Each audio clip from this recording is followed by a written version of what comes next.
अब हम आगे चलते हैं प्रश्न नंबर 8 की तरफ।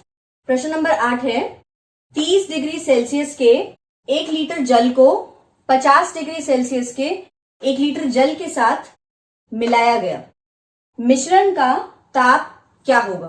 फिर से सुनिए, 30 डिग्री सेल्सियस का 1 लीटर जल और 50 डिग्री सेल्सियस का 1 लीटर जल दोनों को साथ में मिक्स किया गया तो उस मिश्रण का ताप क्या होगा? ऑप्शन सुनिए, पहला 80 डिग्री सेल्सियस, दूसरा 50 डिग्री सेल्सियस से अधिक लेकिन 80 डिग्री सेल्सियस से कम, और तीसरा 20 डिग्री सेल्सियस, चौथा 30 डिग्री सेल्सियस तथा 50 डिग्री सेल्सियस के बीच।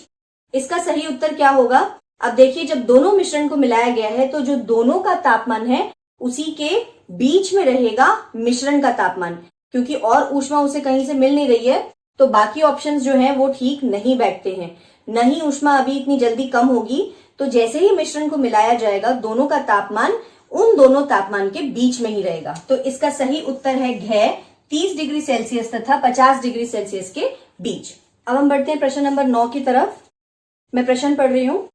40 डिग्री सेल्सियस ताप की लोहे की किसी गोली को कटोरी में भरे 40 डिग्री सेल्सियस ताप के जल में डुबोया गया।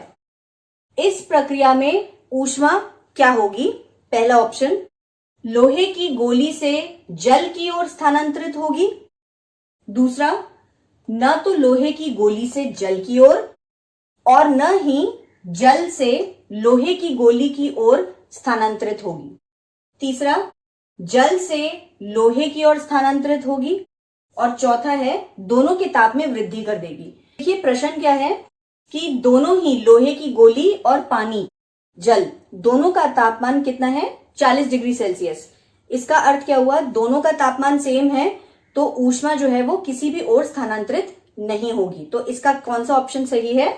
इसका दूसरा ऑप्शन बिल्कुल सही है, न तो लोहे की गोली से जल की ओर और न ही जल से लोहे की गोली की ओर स्थानांतरित होगी। ऊष्मा दोनों ही तरफ स्थानांतरित नहीं होगी।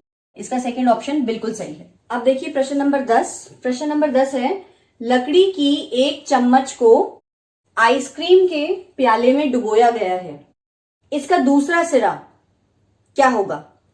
पहला ऑप्शन, चालन के कारण ठंडा हो जाएगा, दूसरा, संवहन के कारण ठंडा हो जाएगा, तीसरा, विकिरण के कारण ठंडा हो जाएगा, या चौथा, ठंडा नहीं होगा। तो आप बताइए, लकड़ी एक ऊष्मा चालक पदार्थ है या ऊष्मा की कुचालक? बिल्कुल, वो है एक ऊष्मा रोधी पदार्थ है।